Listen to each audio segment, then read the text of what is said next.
It's not science. If it was, then anybody could do what we're doing, but they can't because they don't know what we know. They don't have our experience and they don't have our intuition. Now, there are intangibles that only baseball people understand.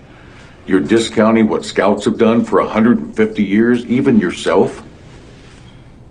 Adapt or die. Yep. It's really that simple. Adapt or die. If AI is here, if mobile is here, if cloud computing's here, PCs are here, broadband is here, the internet. People didn't think the internet would take off. They thought it would collapse under its own weight. And they thought you would only have proprietary services like AOL or Prodigy, CompuServe. And, you had to adapt or die and use open standards. This Week in Startups is brought to you by Mantle, the AI-powered equity management platform designed for modern founders and operators. Mantle reduces the mental weight of managing your company's ownership by letting you track, issue, plan, and project all things to do with your company ownership. Get your first 12 months free at withmantle.com/twist. Vanta. Compliance and security shouldn't be a deal breaker for startups to win new business. Vanta makes it easy for companies to get a SOC 2 report fast. Twist listeners can get $1,000 off for a limited time at vanta.com/twist. And Mev. Tired of the dev shop roller coaster?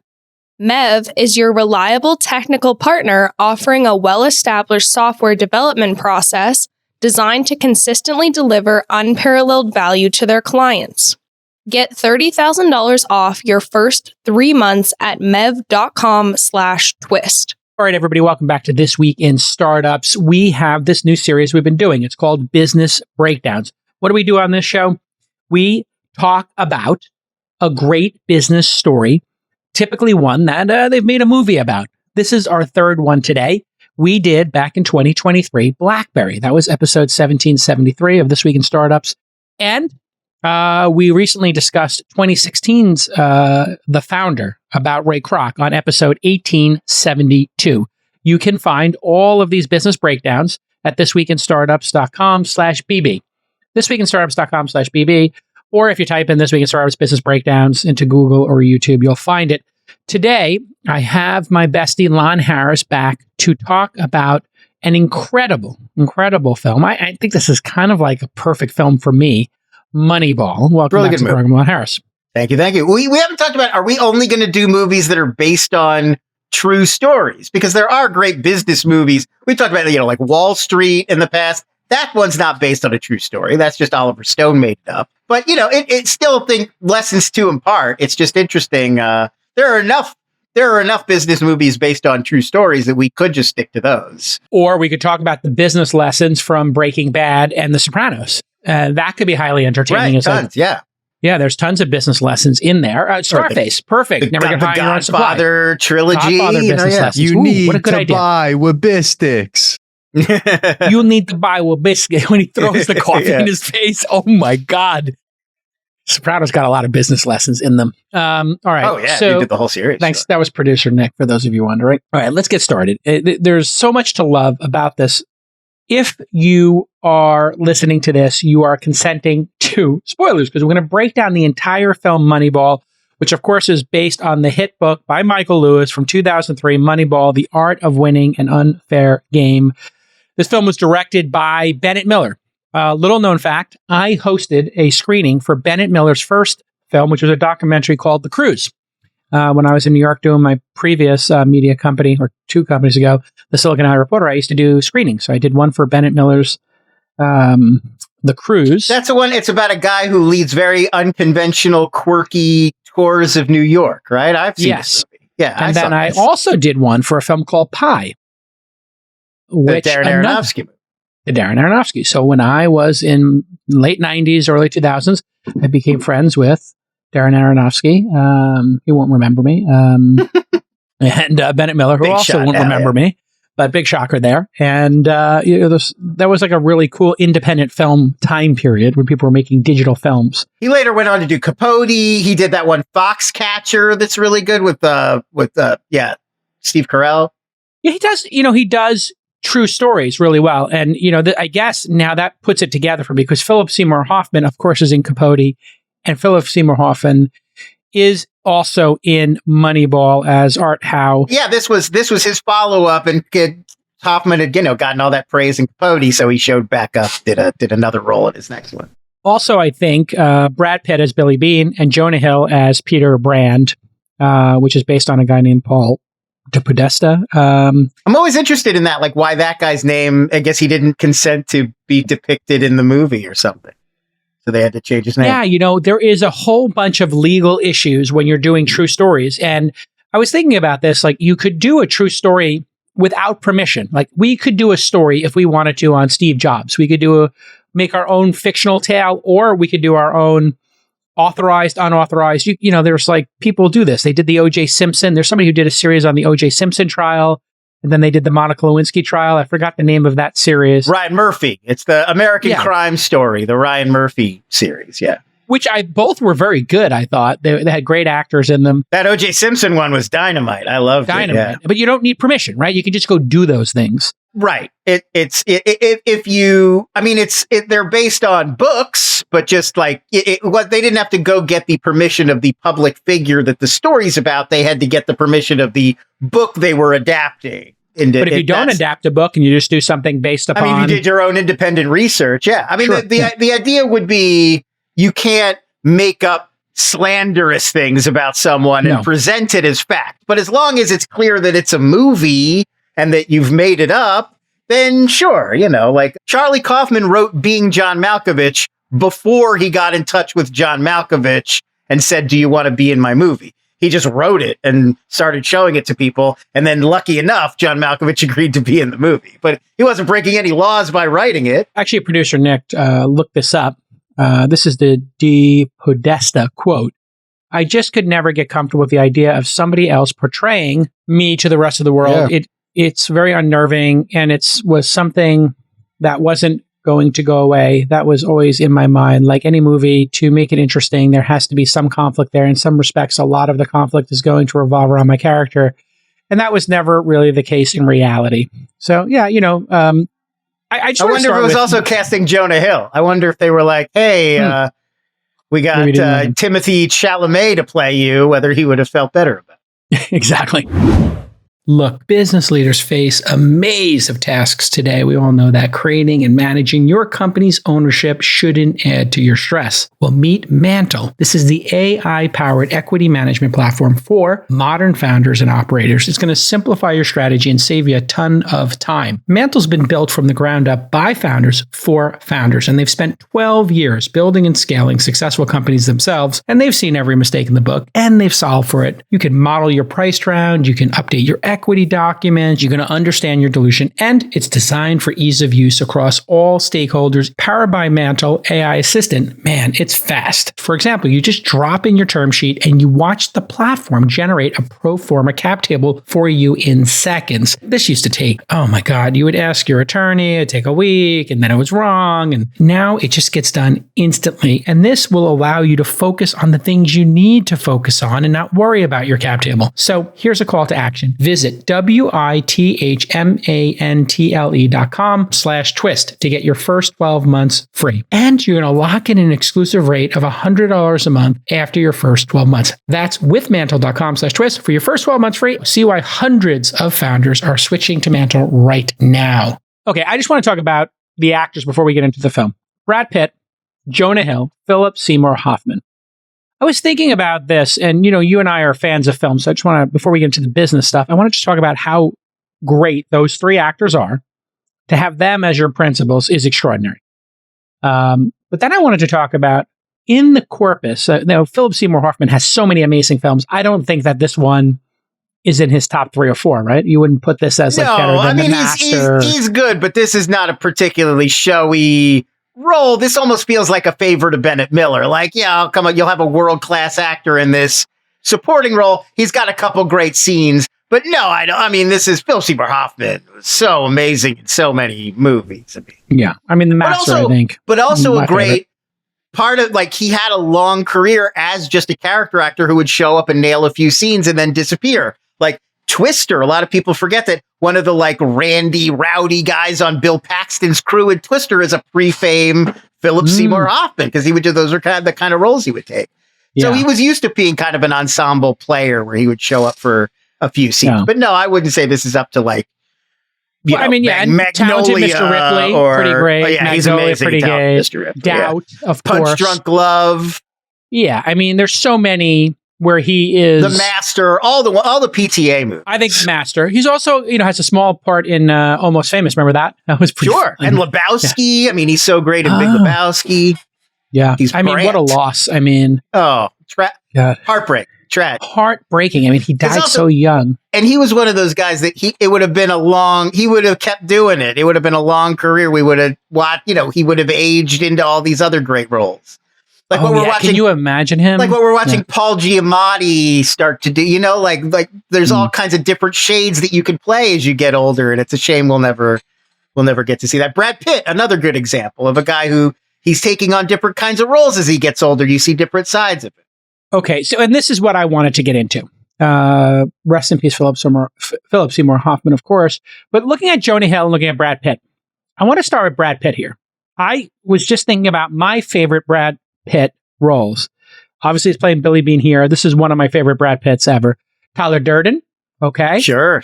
Cliff Booth recently. Yeah, Once Upon a Time in Hollywood. I think that might be his best performance of all. And Lieutenant Aldo Raine. Yeah, the Tarantino team-ups are great. So anyway, there's 4. Where do you put, if we just take those 4, you got Billy Bean in Moneyball, we're going to talk about today. Tyler Durden, obviously. Fight Club, Cliff Booth, Once Upon a Time in Hollywood, and Lieutenant Aldo Raine. Yeah, I mean, I think Once Upon a Time in Hollywood is probably his overall best. Like I think. Why? I mean, we're leaving out a lot too. Like 7, he's really good at 7. Younger, but not. Yeah, California. Remember that? Oh, and 12 Monkeys. That was those first Oscar nomination. Pretty great too. But those were like younger. I feel like he wasn't as rich of an actor. I feel like his recent films are so much better. But I don't know. Where would you put this?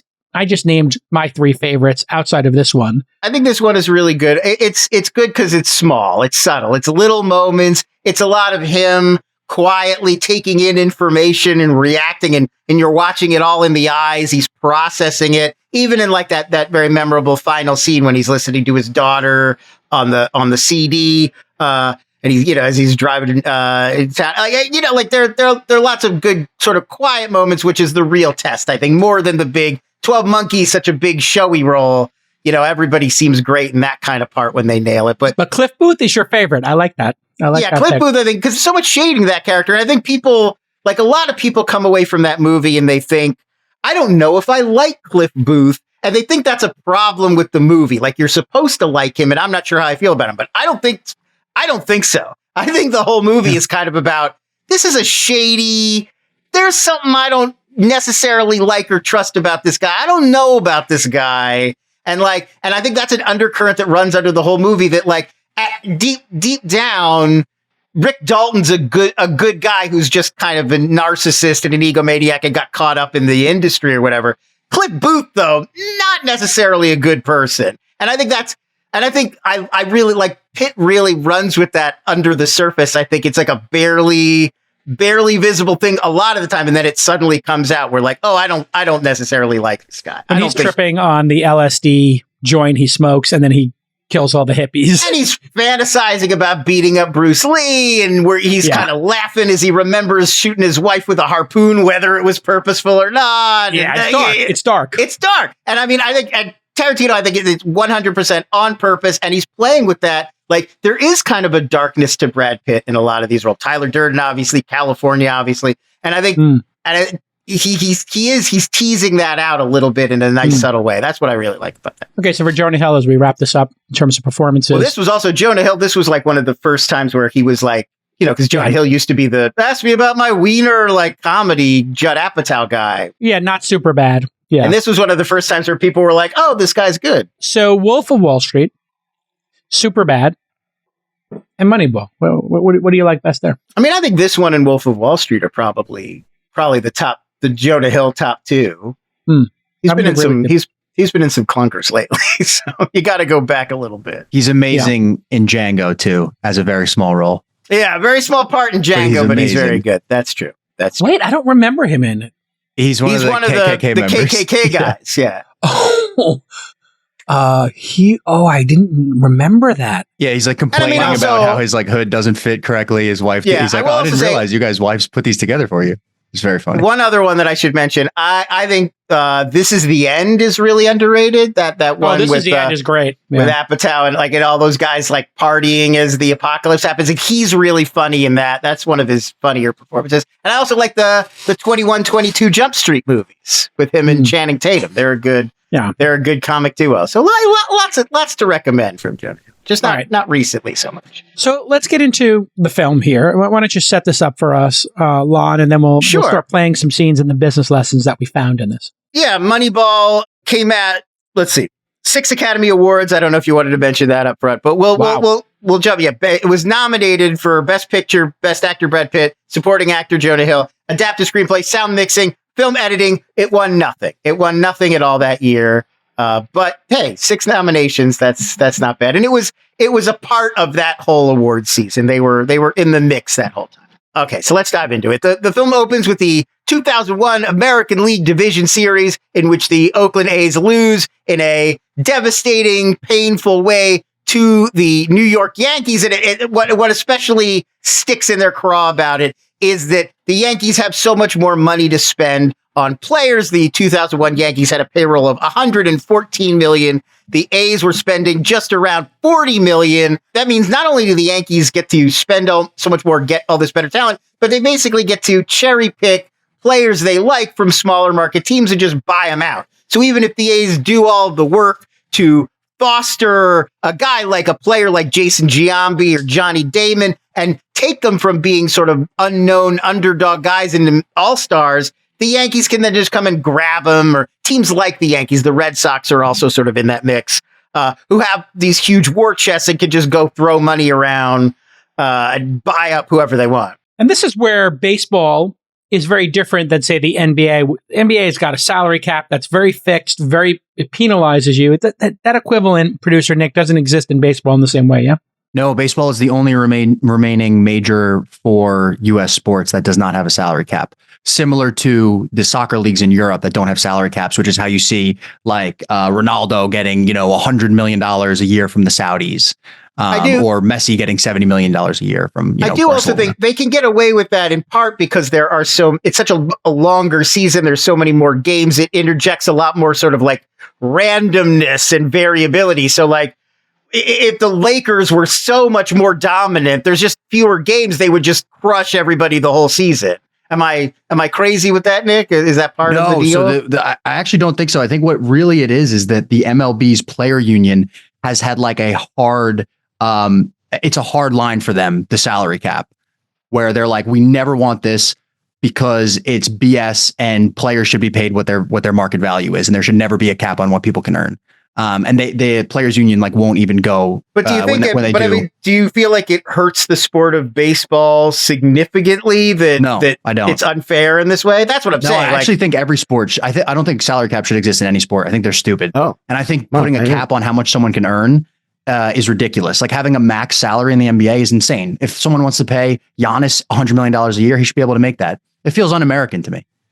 Yeah, it's pretty communist, right? It's pretty socialist. But I mean, they're looking out for the making the game more fun. Like the whole point of having teams. The whole point of having a game is to make it competitive and fun. But if you're a small market owner, like the A's owner, right? Therein lies the problem in baseball. You see the A's owner in the beginning of the movie. He's like, listen, we're a small market team. I just don't have the budget. Listen, if that's what your deal is, sell the team to someone who can afford it. Because you shouldn't be owning a baseball team if you can't afford a salary that could compete. That's what I think. Yeah, it's fascinating. All right. So there's a fascinating diversion of just how these leagues have evolved. But this is the setup. You have a certain amount of resources.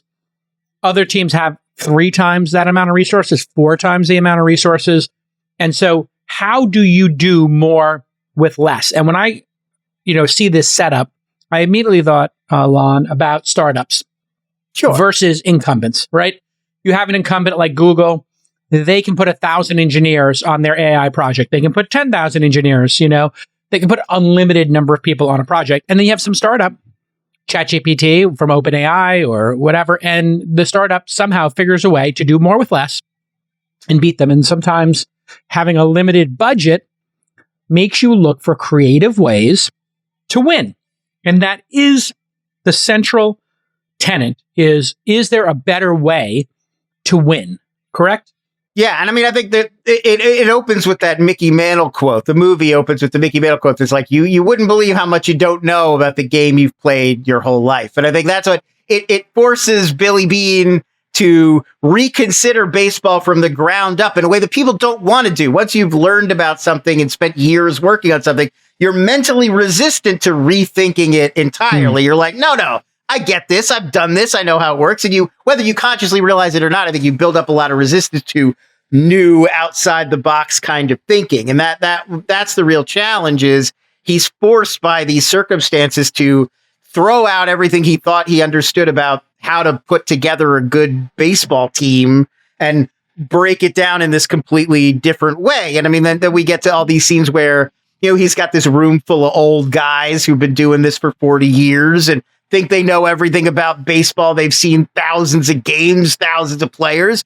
And they're using this very, vibe-based, emotional kind of judgment where it's all subtle little things that they know to look for that they like he's a hitter, he's got a good swing, or let's play that clip. This is like showing you how it's currently done. Yeah.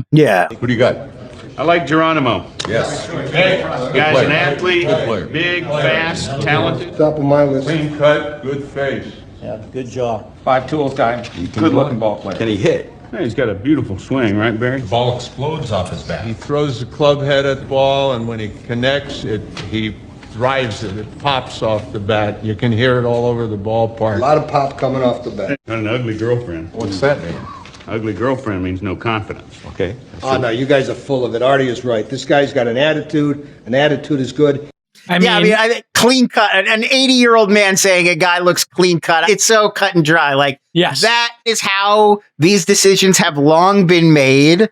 But we all can sort of come in and recognize, like, there must be a better, more effective way to make these kinds of judgments using some kind of empirical database, quantitative, instead of just going by an old man thinking a young guy looks clean cut. And his face. I mean, and they really nail that it's an old man because he's literally got a hearing aid in. He's got to hear. I mean, they cast that scene beautifully. All those guys look like, and you believe it. So you buy instantly. This is a room full of salty old baseball experts who've been doing this their whole lives. And the room looks old. They've got stacks of paper. It's literally, there's a paradigm shift waiting to happen. And they've shown you, here's the paradigm, the current paradigm. And then you see Billy Beane, who's younger, like half the age. Like, these people are 70 years old. Billy Beane's, like 40 in this film or so. And then you've obviously got somebody who's even younger. So this is a generational shift that's occurring. Billy Beane is, at the center of it. And he has to push the paradigm shift. And I also thought about technology at this moment. When I came into the industry, client server, and then PCs happened, and then cloud computing happened, the internet. All of these paradigm shifts, I watched people fight them. And this movie, at its core, is about a paradigm shifting. And what I learned in psychology when I was a psychology major at Fordham University is that one of our professors said, one thing you should know about paradigms in psychology is that paradigms don't die, people do. And all the people who believed in Freud or Skinner or cognitive behavioral, Carl Jung, whatever, they just died with their paradigm. And then the next paradigm happened when we went from Freud to behaviorism to cognitive. It's just, and that's what's happening here. It's such a great moment. It made me think too of BlackBerry when the BlackBerry team are watching Steve Jobs demo the first iPhone. And immediately they're like, but it's got no buttons. We all know buttons are what make the pop of the button. That's what makes it satisfying. That's how you press the button. And so immediately they're just like, they're refusing to make that shift. And it's the same thing with these scouts, where rather than even hearing them out, they don't even hear them out. What can we do with the stats? What can you determine with the data? They're right away like, no. The only way to do it is to trust me looking at the guy and whether he has an attractive girlfriend. Yeah, and a face. He got the face, and that's interesting. The pop of the BlackBerry keyboard, the pop of the sound of the bat. Yeah. When people are confronted with a paradigm shift, it is so threatening to them because they've existed in a world where this paradigm has served them well. If you're 60, 70 years old and you're in that room and you've been in that room for 40 years scouting players, the ability to shift to the next thing is so hard. It's so threatening that you won't even consider it. Right. And for the BlackBerry, those people, that was something that happened over a decade. That wasn't something that happened over 5 decades. Yeah.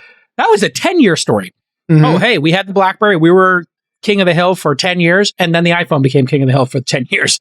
They couldn't make that jump. Paradigms are super powerful. One of the things you can do when you see a paradigm shift is, and this is something I do in my career as an investor and then also as a media executive, I assume the next paradigm will win. I just make that assumption. So when I was doing print magazines, I just assumed email newsletters would win. And I started an email newsletter at Silicon Alley. Then I assumed blogs would win. Then I assumed podcasts would win. And people are like, oh my God, you always figure it out. And I'm like, well, you know what I do? I just assume the next thing is going to work. And if it doesn't work, well, okay, fine. What did you lose by assuming it would win? You know, I assumed podcasts would win 13 years ago. Bored apes sitting around, whatever.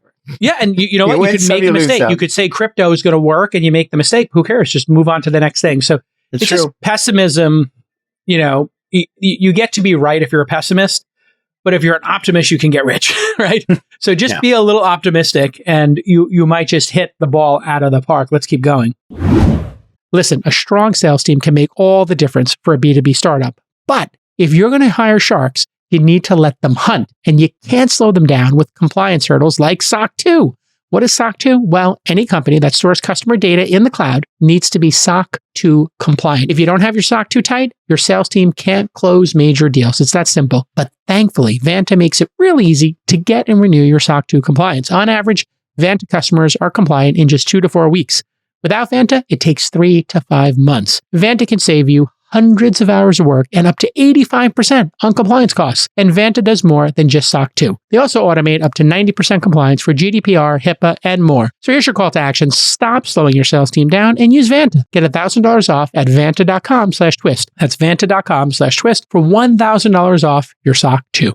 At this point, being just, he's made his mind up that he's got to change something. He doesn't know what it is quite yet, but he knows if we play like the Yankees, if we think like the Yankees, if we keep trying to beat the Yankees at their own game, we're going to continually lose to them because we can't outspend them. So we have to get crafty. We have to get clever about, what we do. So he goes to the Cleveland Indians. He goes to Ohio to meet with the Indians to discuss possible trades, just trying to mix things up a bit.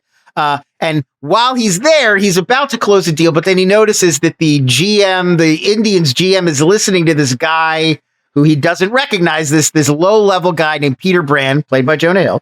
And he notices that the deal gets thrown off because of something Peter Brand whispers to his boss, and he doesn't understand what happened. So he goes to the guy's cubicle. He tracks him down in the office. That's another, I think, little mini lesson here is Billy Beane he's not deterred. He doesn't take no. It's that same persistence lesson from the founder. A lot of people might have been like, oh, I wonder who that guy was. Oh, well, or called the GM of the Cleveland Indians the next week and be like, what did that guy say to you? But he just goes down, tracks the guy down in the office, sits down at his cubicle. Such a good callback because in the founder, the Ray Kroc story about McDonald's, somebody orders all those mixers and they're like, who in their right mind is ordering 6 mixers with 6, the ability to do 6 milkshakes at a time, 36 milkshakes? This makes no sense.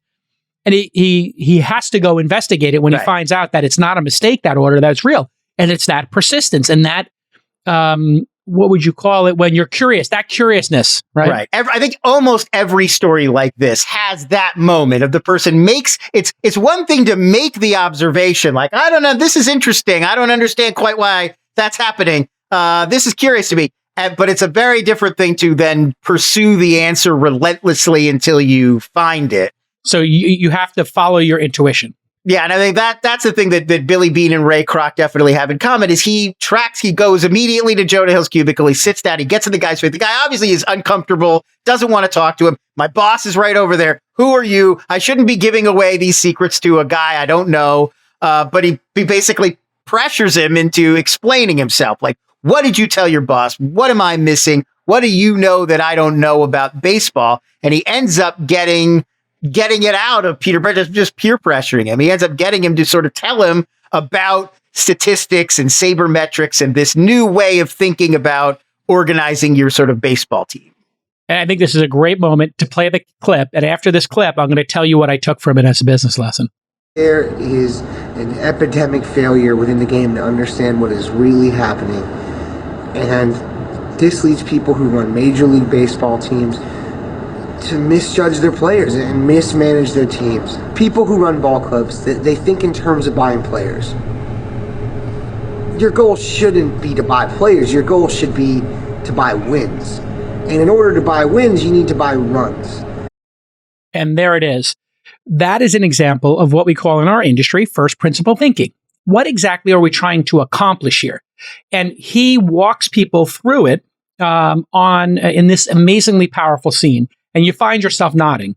Okay, your people are buying players, but why are they buying the players? Oh, and what you're actually buying is you're trying to buy runs, etc. And you're not trying to buy wins or players. You're trying to buy these runs and getting people on base. And then they kind of even break that down more. It gets a little technical in baseball, but you're looking for people who have OBP, on base percentage, right? And you can get on base a couple of different ways. Like you can get on base by walking. And so they talk about getting a walk a lot in the film. They dip into, hey, how that first pitch is super important. If you get a strike on that first pitch or you get a ball, the next pitch and what you hit is super important. And this is something called sabermetrics, which is a statistical analysis of baseball made famous by a statistician named Bill James. But I was super interested in this because there is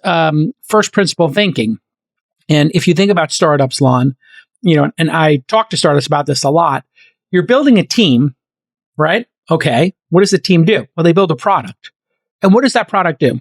Well, I like to say it delights customers. But if you break down what delights customers, there's a lot of different ways to do that, Lon. You could save them time. You could save them money. You could entertain them.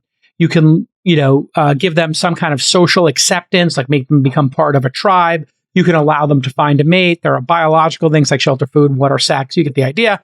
And there is higher level goals like purpose. So what you're trying to do is fill some need that humans have through a product that's created by a team that generates revenue. That is a business. That is a startup. But first principles thinking would be, I need to get from point A to point B. How do I move myself or move this book? Moving myself would be Uber. Moving this book would be Amazon. You get the idea. I did have a question for Nick here, too. It feels like Peter Brand's philosophy, I don't know enough about baseball to answer this. It feels like Peter Brand's philosophy is really undervaluing, if not throwing entirely away, the concept of fielding, playing defense. Like he's only focused on hits, getting on base, earning runs, only on like outscoring the other team. And you don't really, in the movie at least, you don't really deal with the other side. And he's doing things like put that guy at first base because I like the way he hits, even though he doesn't know how to play first base. The first base example is the one they use in the movie.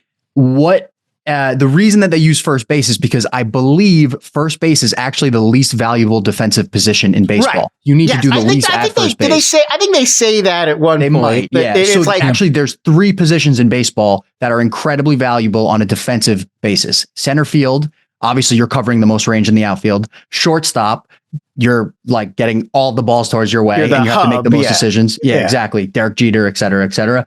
And then catcher. Because you're like sort of the field general. Those are the 3 most defensively valuable positions in baseball. They actually don't talk about catchers or center fielders or shortstops at all in this. So I wonder if, they were talking about whoever the shortstop was on the A's, they would be. I think they have, their example is Hattiesburg. And so they talk about him. Like first base, right, exactly. Right. He was a guy who was a catcher. That's what he knew how to play. But they like the way he hits. They like the way he gets on base.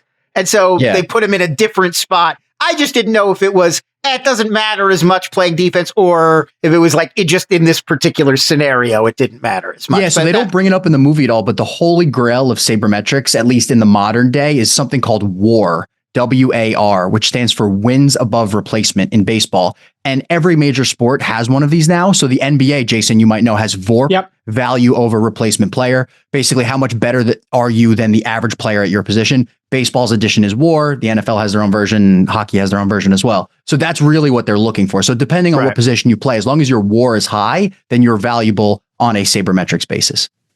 Okay, that definitely answers my question. That makes a lot of sense to me.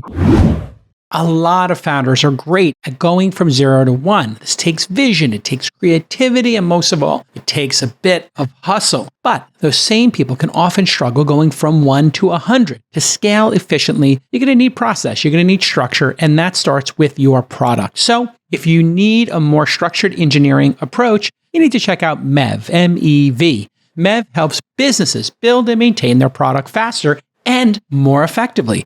They'll make your product more stable, scalable, and secure. They'll also set up custom infrastructure for you, and they can even help build additional features. For each of your needs, MEV organizes an entire tech team comprised of senior engineers, delivery managers, DevOps, Q&A, and of course designers to make it look really, really top-notch.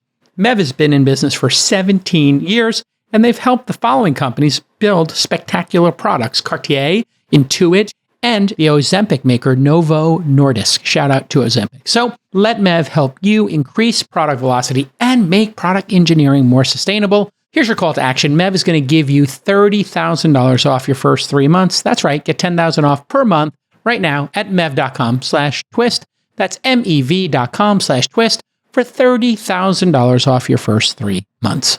All right. So Bean, at this point, basically hires Brand, right? Right. And well, we also, this is the part of the movie where we start doing flashbacks as well, because we sort of set up what makes Billy Bean the guy who did this, and why is this his sort of, what makes him sort of specifically the guy that this spoke to. And we kind of find out that, well, he was a very hot prospect coming out of high school, and he had this huge decision where the scouts were encouraging him to go pro immediately, but his parents were kind of like, well, you should go to Stanford. You could play ball at Stanford and get a college education. He ended up listening to the scouts, and then he totally bombed out of the MLB and did not play well in the majors.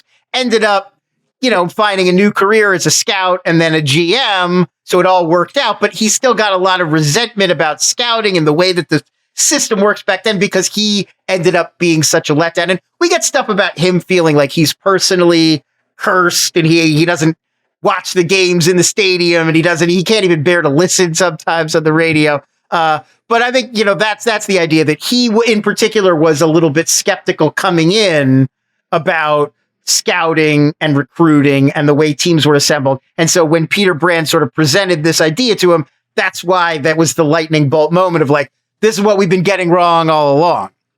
Yeah, and it takes somebody sometimes who's, sitting between the two paradigms, right? These two mountains. The old school way, it's a personality based thing, and then it's a metric based thing, and he was able to cross that chasm, as it were. So now Brand works for Bean as the sort of assistant GM at the A's, and we get a lot of scenes about how it's an odd fit. Like he does it like there's a lot of conflict right away, and that's maybe what the guy who Jonah Hill is based on was saying. Like he didn't really feel like there was a lot of conflict when he came in, but the movie has to make it look good.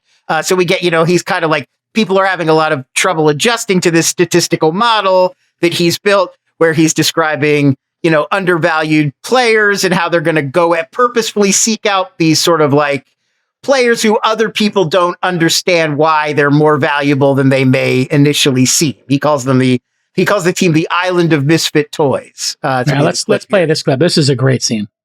We need to win at least 99 games in order to make it to the postseason. We need to score at least 814 runs in order to win those games and allow no more than 645 runs. This is the code that I've written for our year-to-year projections. It's about getting things down to one number. Using the stats the way we read them, we'll find value in players that nobody else can see. People are overlooked for a variety of biased reasons and perceived flaws. Age, appearance, personality. Of the 20,000 notable players for us to consider, I believe that there is a championship team of 25 people that we can afford, because everyone else in baseball undervalues them. Like an island of misfit toys. I mean, such an inspiring scene. They put that great music in. The soundtrack was great. It speaks to people because maybe we all feel at times we're undervalued, right? Or underestimated. I thought this was like a really well, and just the way that these sort of biases, conscious and unconscious, sort of play out in the real world. And like, yeah, of course, reducing people to a few personality traits or the things you could tell during a job interview like that never tells the whole story. And we all, let's have a I think DEI we all kind of know that. Let's have a DEI debate for 20 minutes now. Oh, please, God, no. Should we put them behind a screen and just look at their metrics? Can we get Sachs? Can somebody call Sachs? Can we get him Somebody in get here? Sachs, Mark Cuban, Elon. We'll all get together. We'll just talk about DEI.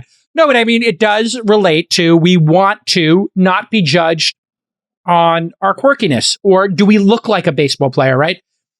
Is this an athletic, white, whatever, looks like a baseball player? Is because, they have at one point where they have somebody who's a little bit overweight who hits a home run in the film, and they just talk about how, like, maybe you don't look the part, but you are the part. And they bring up this guy, Chad Bradford, who's a pitcher who's super undervalued because he throws this like really weird, like sideways low pitch, but he's got solid stats, and he's worth $3 million, but they can get him for $850.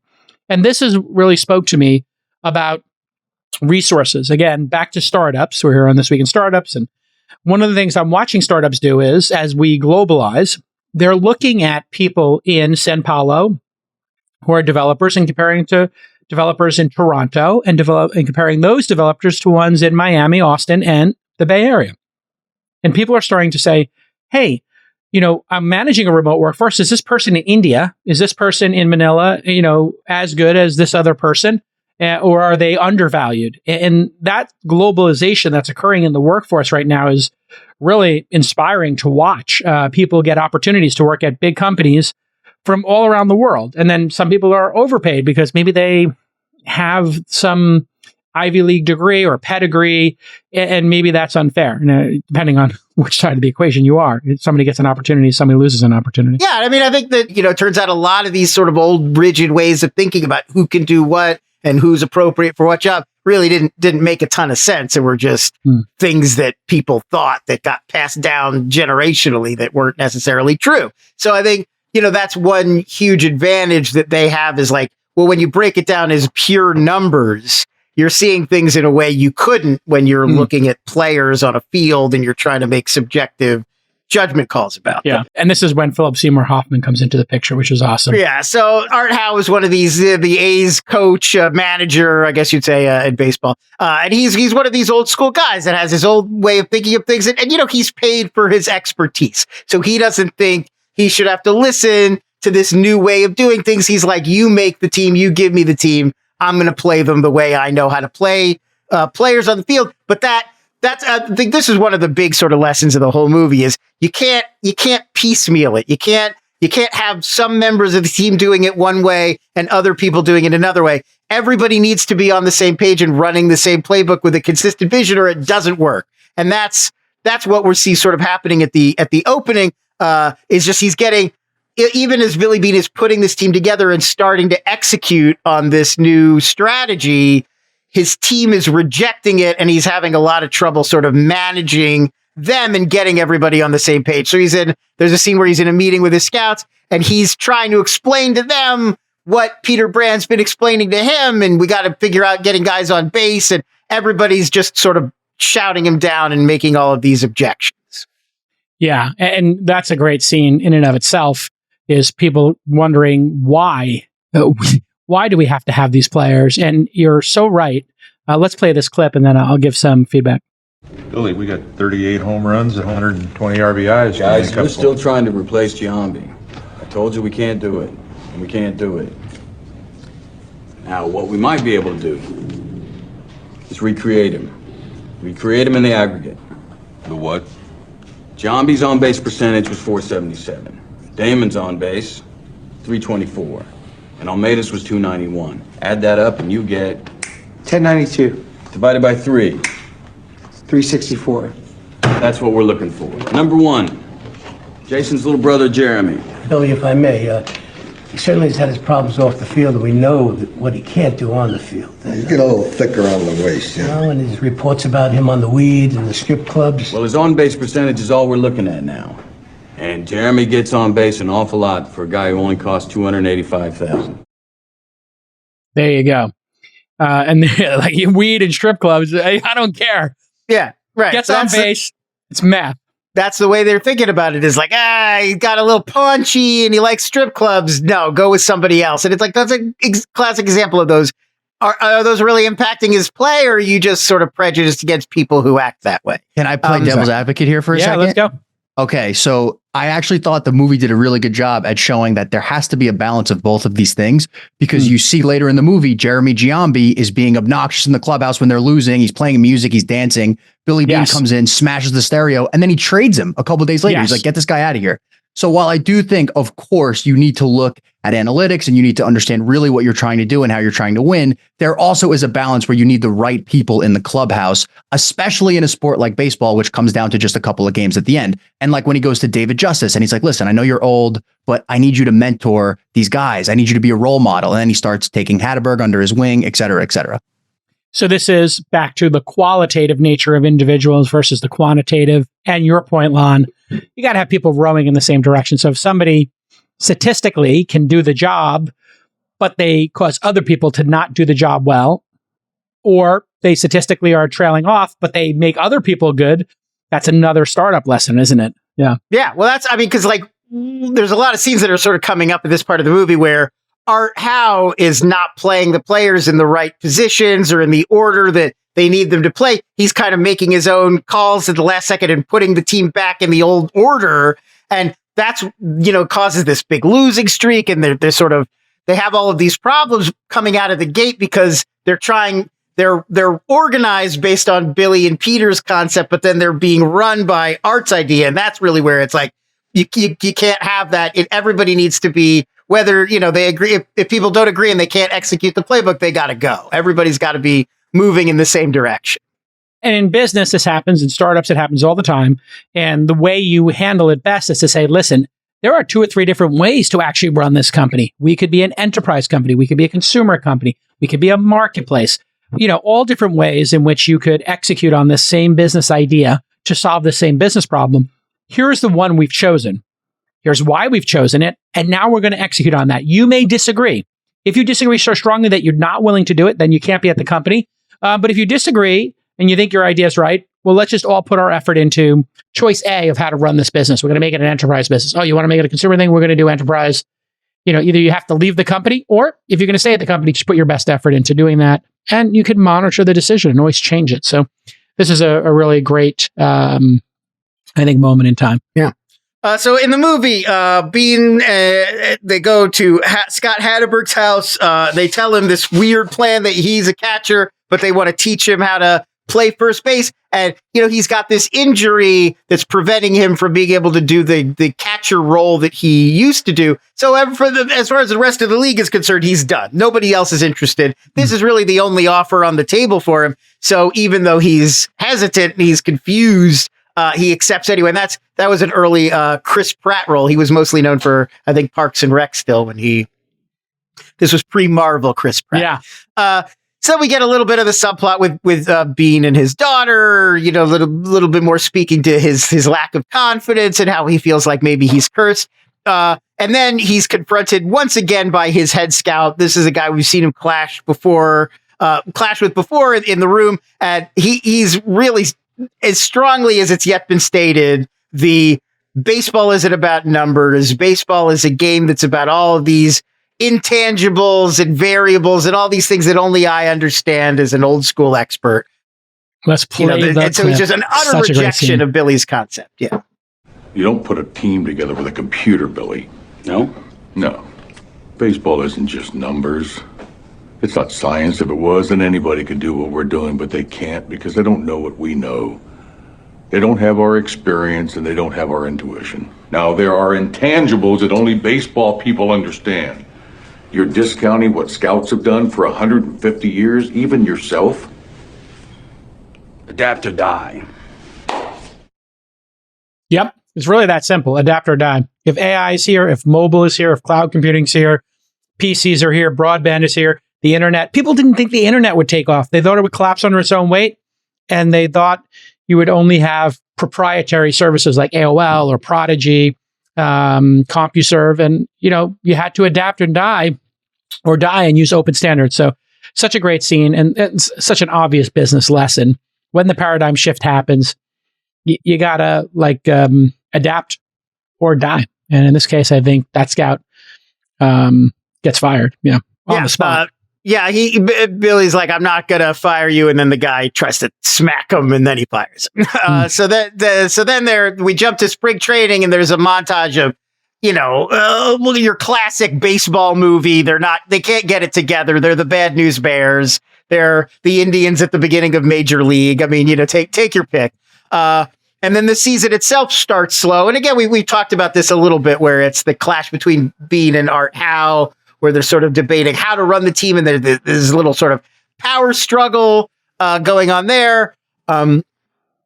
Bean, everything's going bad. The team's going really poorly. The A's are continually losing. And during this time, Bean is also sort of mentoring Peter Brand, showing him what a general manager's job is all about, getting him used to sort of the day-to-day of managing a team and running a team. And that includes teaching him how to cut players when they are being dropped from the roster. And I thought this is particularly important. We're taping this a week in 2024, where in this era, people are being being laid off, right? Tragically, there's a ton of rifts going on, whether it's in media. LA Times just cut 100 positions or something insane. 115, I think. Yeah, I mean, just whoa, that's a big number for a media. That's a huge chunk of their total staff. It's like 20% or something, 15%. Yeah, and that's after 2 rifts before that. And then Google still cutting people. YouTube Microsoft lost 100 people last week. Yeah, so that people keep getting cut here, and the trend has been people are recording themselves on TikTok, which is also weird. But putting it aside, we live in this weird world where people are being cut. And they're being cut on Zoom, right? And HR people are cutting people with this HR speak that's obviously written by lawyers and not able to answer questions. And then how do you do it in a kind way? How do you do it professionally? Has become a big question, right? And there's no easy way to do it. But Billy Beane says, be straight, no fluff, just facts. Let's play the clip. I'm a player, and you got to cut me from the roster. Fine. Billy, please have a seat. I need to talk to you for a minute. You've been a huge part of this team, but sometimes you have to make decisions that are best for the team. I'm sure you can understand that. You're cutting me. I'm really sorry. I just bought a house here. Well... In Oakland. Well, that's all you got to say? My kid just started a new school. Well, you shouldn't pull him out in the middle of the school year. You should wait. What the hell are you talking about? I don't know. I'm not going to do this. I think this is stupid. I'm not going to fire anybody, and this is dumb. They're professional ball players. Just be straight with them. No fluff, just facts. Pete, I gotta let you go. Jack's office will handle the details. That's it. There it is. I think people appreciate that. And he tells them, would you rather a bullet to the head or 5 to the chest and bleed to death? Pretty graphic, but I do think being straight with people. The business isn't doing well. We have to cut 10%. We have to cut 20% because we're not profitable.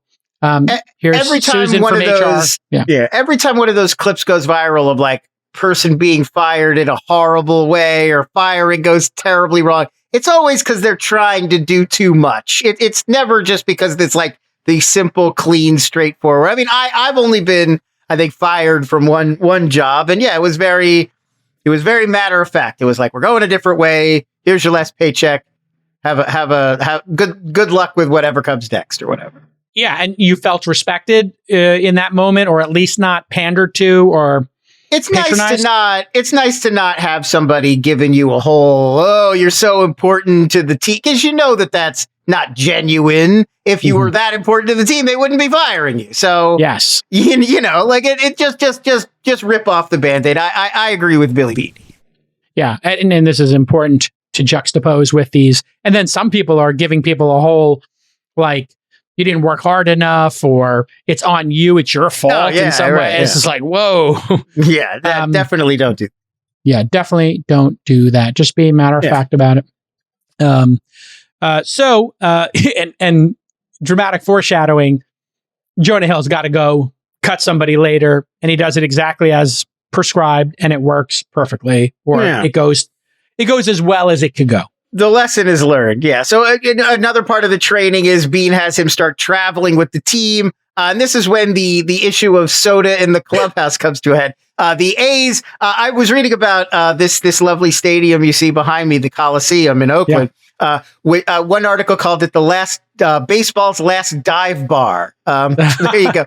But whereas a lot of professional ball teams like the Yankees, they stock the fridge for the players. If you want a soda, there's just soda there. Yeah. The A's, you got to pay $1 at the vending machine if you want a soda. David Justice, who is a veteran of much bigger market teams, he's not a fan. So while Brand is on the plane next to him going to the next game, he sort of has, hey, I don't like, you guys should pay for the soda.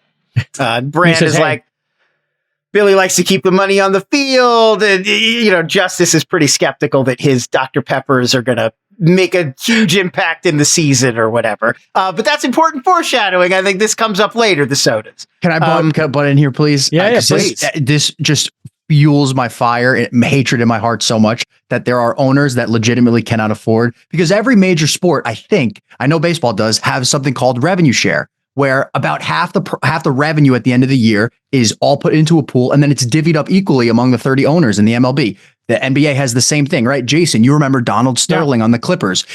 What was he famous for? He had the lowest salary in the league every year, and he just raised all the revenue share. Exactly. Yeah. And he never paid for players. If you cannot afford a baseball team, sell the team, please. Yes. If you can't afford to give your players drinks and Gatorade, get rid of the team. Yeah, I mean, it's pretty straightforward here. And Sterling was the reason they put in a minimum. They said basically in the NBA, you got to spend at least this much. So forget about the cap. Floor. They put a floor in because he was like, just you want Elton Brand or any of our stars, any of our recruits, take them all. We're going to spend $40 million and we're going to rake the other $40 million in as profit. And they're like, hey, you got to get a little higher up here. But then they go on a terrible losing streak. They've lost 14 of 17 games. It's not working, right, Nick? Lon? It's not working. Yeah, I mean, at this point, and I mean, in this sort of an environment where you're trying something very bold, daring, new, people are just waiting for you to fail. So I think there is a sense that this was like delicious for a lot of people in the sports world. They couldn't wait for this thing to blow up. And then it does in this very dramatic fashion. It feels very satisfying. So yeah, there's a lot of, media sort of taking a lot of pleasure in the A's doing terribly in this whole experiment, not seeming to work. Bean and Brad go talk to the owner about why the team's doing so poorly. Brand is like, we're on the right track. We just need a larger sample size. This is just, we're having a bad streak. We'll have a good streak. It's going to work. We just need to figure out, some of the details. And around this time, Bean also tries, he's still fighting with Art Howe, the manager, about how to organize the team, who's going to play first base. Howe keeps playing this guy, Carlos Pena, at first base instead of Hatteberg, the guy they picked up specifically because they like his on-base percentage. And it's messing up the strategy. I mean, from Bean's perspective, this is why it's not working. We're doing everything on our side. You're not executing on the day. So what he does is he decides to mix everything up and take a lot of this power out of Art Howe's hands. And he does that by getting rid of Carlos Pena. And also, as Nick mentioned, this is also when he gets rid of Jeremy Giambi for partying too hard in the clubhouse. And he also, this is the point where it would have been really easy to back off, to say, I was wrong, mea culpa. We tried this thing. We're in the arena trying things. This one didn't work. We're going to come back, we'll remodel. It would have been much easier to do that. But instead, he believes Peter Brand. He believes his original idea, and he sticks to his guns, and he tells Brand, we don't need to explain ourselves. We're going to see it through for better or worse. And then the other thing I want to mention, when he makes this trade to get rid of Carlos Pena so that Howe doesn't have the option to continue playing him, that's when he figures out how to get 3 years of free sodas for his players as part of the trade. And so we'll play the clip, and then I want to chat. Okay, that'll work. Great. I need one more thing. Soda. Yeah, I don't want my guys paying for soda. I want you to stock my machine for 3 years. I'm serious. Great. It's a deal. I mean, totally ludicrous, but great, like showing he's evolved a little bit, right? Billy Bean has evolved. It's a very important moment here. We call this the burn the boats moment. If you haven't heard that expression, hey, you get to the new world, you burn the boats, you're not going home, you're going forward. And in business, sometimes it's important to commit. You have to commit. Just like skiing down a mountain, you're going down certain trails, you just got to go for it. And that's what he does here. He burns the boats. We're not going backward. We're pivoting. We're shutting this down and we're going this way. It's a burn the boats moment. And you know, he basically gives Art no choice. And I love the moment where he's like, you're not playing him on first. And he's like, no, I'm playing him on first. And he's like, you can't play him on first because I just traded him. Such a great moment. And then, you know, Art basically has to accept the fact, and Art, to his credit, makes the paradigm shift. He decides when the boats are burned that he's going to make the best of it. And then, of course, they're right. But it's such an important persistence and commitment. If you're going to pursue this new strategy, you have to give it your all. And sometimes you got to burn the boats. But I love that too, idea too of the balance. It's not just, you know, you've got the vision, you see the light on the horizon and you're not listening to anybody. He is listening. He's just committed to the vision and he's hearing all the feedback. He's not blocking it out. He's just, you know, using what he can and remaining committed to his vision because he can't take care of the soda thing right away, but he keeps it in the back of his mind. And then when there is an opportunity to fix that problem, he does. And I think that's why that's in the movie, is to balance it out. Like, it's not like he's not listening to anybody and he's totally single-minded. It's just, there's a lot of dissent that he can't use. When the feedback is useful, he's still hanging on to it. And so he's evolved as a character as well. He's not, you know, unchangeable. He's going to evolve. He's going to change his position on things, which is just great for the storytelling as well. A lot of managers might have just blown off David Justice. He's a diva. Who cares?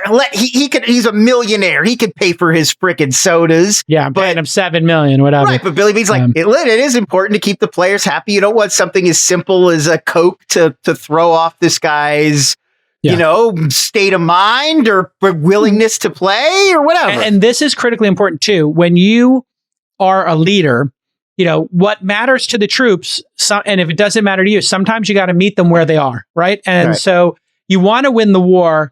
And you know, sometimes you're going to lose a battle here over sodas, but you're going to win the war that everybody buys in. And Peter Brand then starts explaining the basic baseball to the A's players, that walks are the same as singles, which is what my coach always told me when I was in the Little League in Brooklyn. Me too, actually. I thought of that too when I played Little League. Yeah, they used to tell you, like, don't feel like you got to swing at everything. Like, walks are as good as singles. And in my case, I realized early that leaning in, you could get hit.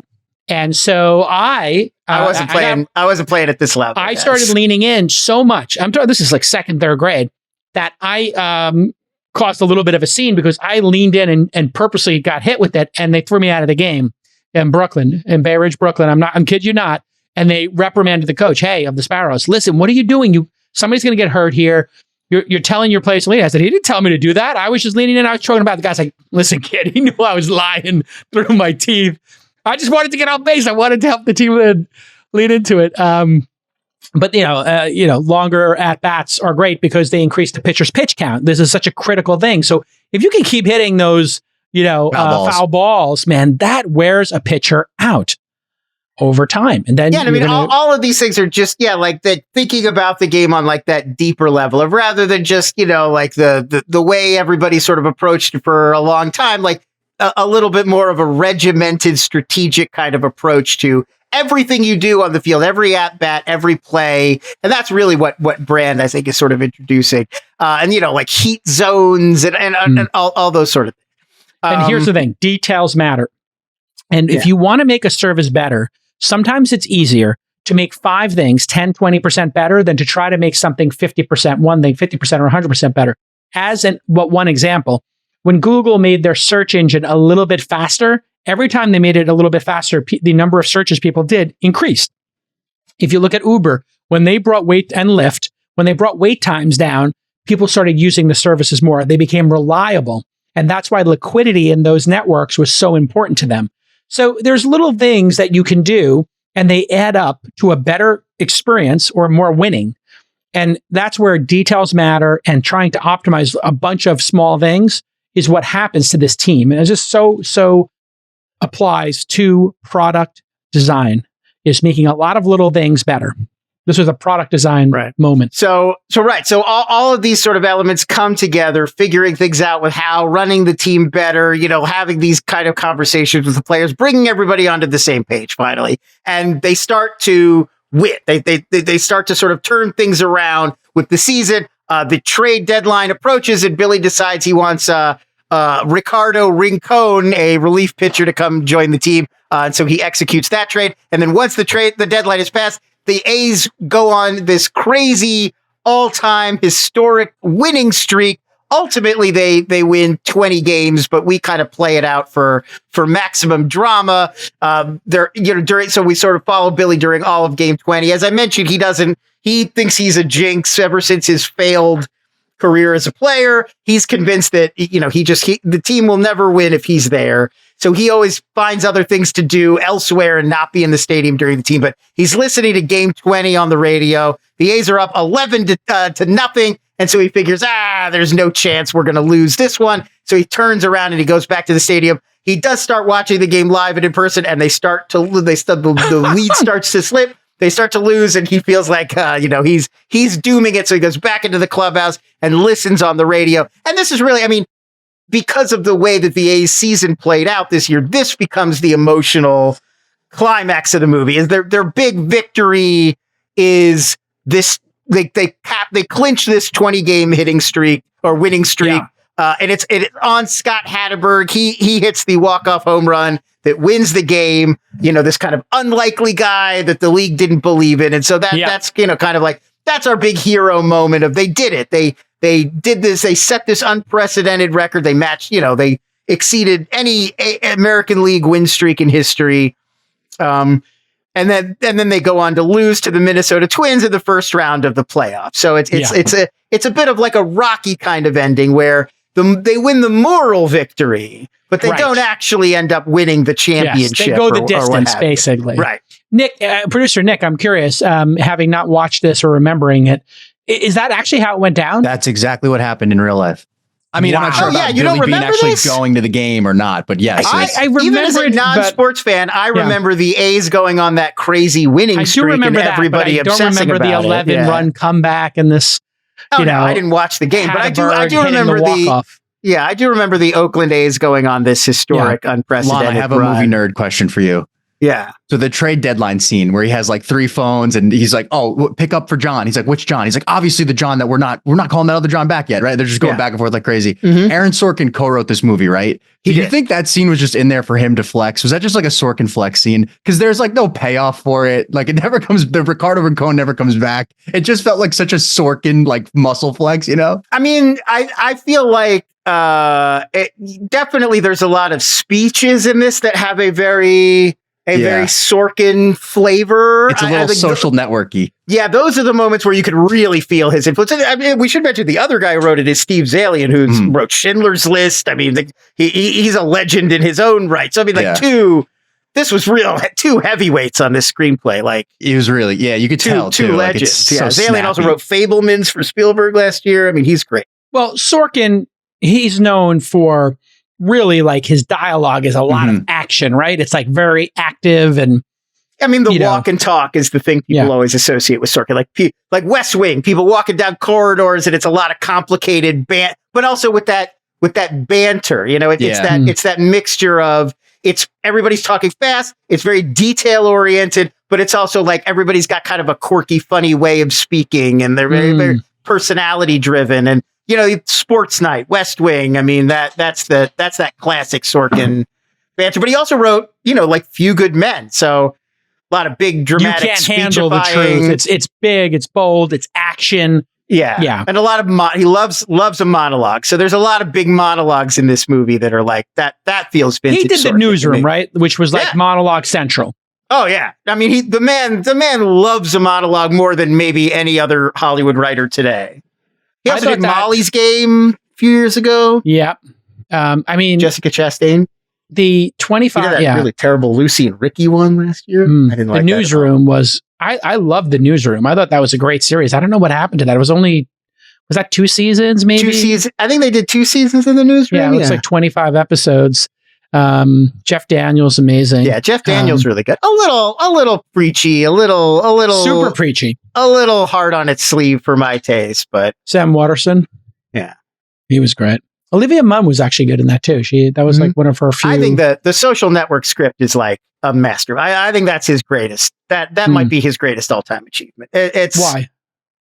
It's so complicated, and yet it's the same thing Oppenheimer kind of does this year, where you're following all these different chronologies, different hearings, different moments in time. They're all overlapping to give you this kind of collage of everything that happened, and it's thematically connected. But the way that he's able to keep you're never like confused or like, when is this happening or who's that guy? And there's so many moving parts. It's a huge achievement. I mean, that movie's crazy.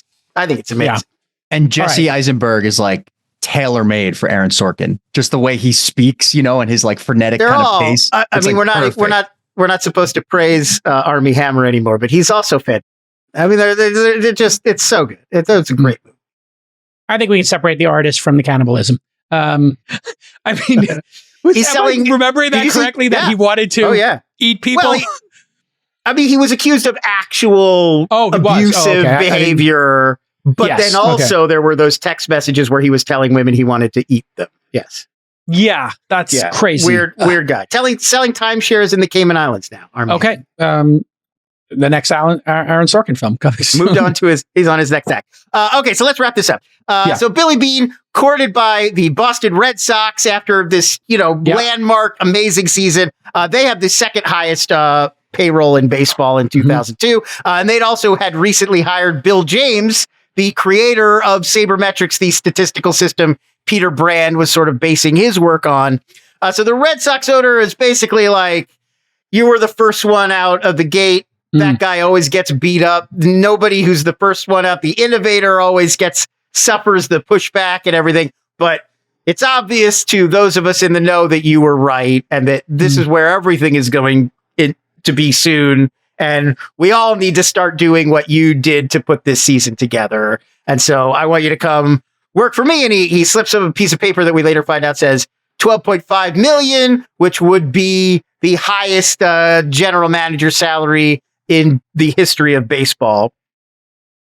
But Billy Beane says, no, he wants to stay and win. He wants to win it all with the A's. He doesn't want to go to one of the big teams that can buy the championship. He wants to prove that he could do it for himself. And then we find out in a card that comes at the end of the movie that 2 years later, the Red Sox did go on to win their first World Series in 86 years, utilizing the Moneyball sort of philosophy that Billy had helped to sort of pioneer. And this is where there's so many business lessons. Number one, take the money. Just take the money. Don't be a hero. And the first guy up the hill takes the arrows is also one of these things that happens a lot in the industry. There were, cab ordering services that predated, Uber. There were devices that predated the iPhone, like the BlackBerry. A lot of times, people self-sabotage or they don't take the opportunity that's presented in front of them. And you have the long history of this. It's hard to know what you should do here. But if you know that you have the right technique and then somebody offers you the bankroll to execute on that same technique and offers you $12.5 million, and you should take that. Like, this was a huge mistake, I think, on his part. Don't be a hero comes to mind. Well, I think also, to me, the takeaway was also, not that I agree with everything you said, but I also think know what success looks like when you start. Like, when we hear a few different versions of this throughout the movie of what does he really want? What is the ultimate goal? And obviously to win a championship. But then at one point he tells Peter Brand, rings don't matter, championships don't matter. But if we win with this team, we change the game. And that's what I really want. I want to change the game. So at the end, he didn't win the season, but he succeeded in that goal. The owner of the Boston Red Sox is telling him to his face, you changed the game. you would think that would be the ultimate win. Yes. That's the moment. But Bill, he didn't win the championship, so he still doesn't feel like he won. He still feels like the loser, the failure, the guy who couldn't quite maybe he is get it done. Yeah, maybe he is in fact cursed.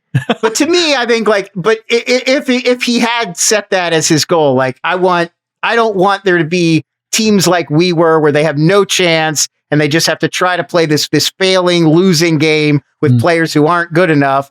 I want to change the game so that there's this alternate strategy that people use. He did that. He won. So he ends up feeling like not a success, even though I think you could argue that he even succeeded by his own definition of what success was. So if you go into any project and you already know when this happens, when I win the Oscar, when I make my first billion, whatever it is, have that fixed in your mind so you know when you get there, because otherwise you're just endlessly chasing something you'll never achieve. Yeah, I think understanding what success looks like, setting some goals, hitting those goals, all very important. Yeah. And, the big takeaway for founders here in terms of the business breakdown and the lessons here, I think, is paradigms do shift.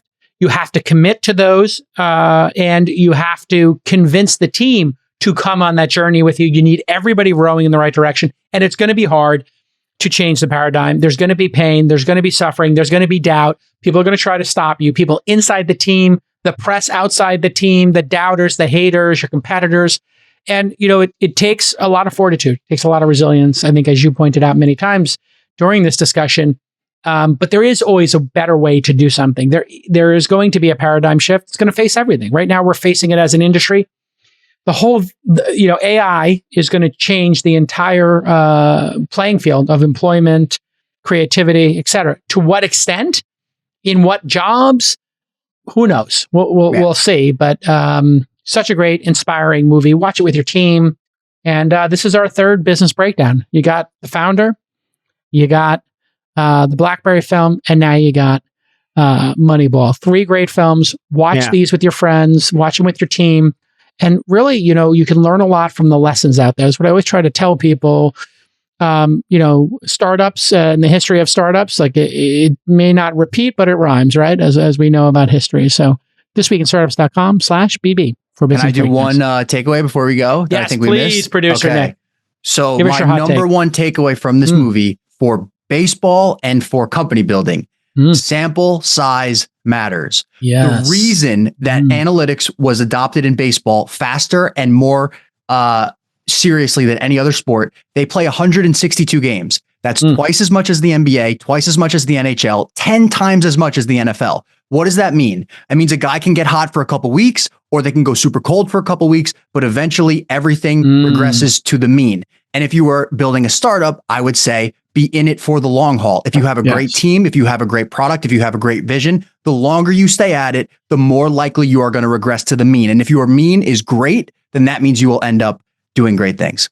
Yeah. Wow. It's a great insight about sample size for sure. And you hear they actually mentioned in the movie, Jonah Hill's character is like, listen, we don't have a big enough sample size. It's only May. Right. Why are you getting mad at us? It's only May. They're so eager at the start of the season to be like, it's not working. It's not working. Everybody wants to panic after 20 10 games in. 15 He's like, come games. on. Yeah. Right. Whereas with the NFL, it's much harder to, people try it, but in the NFL, you can get hot and win 5 games in a row, and all of a sudden you're in the playoffs because there's 16 games. Right. It's there's not enough. It's such a small sample size. And you do need to know, to build off of what you're saying here, a very important takeaway is to understand what metrics matter. And, in startups, what metrics matter? What are vanity metrics? The number of downloads your app get, that's not super important.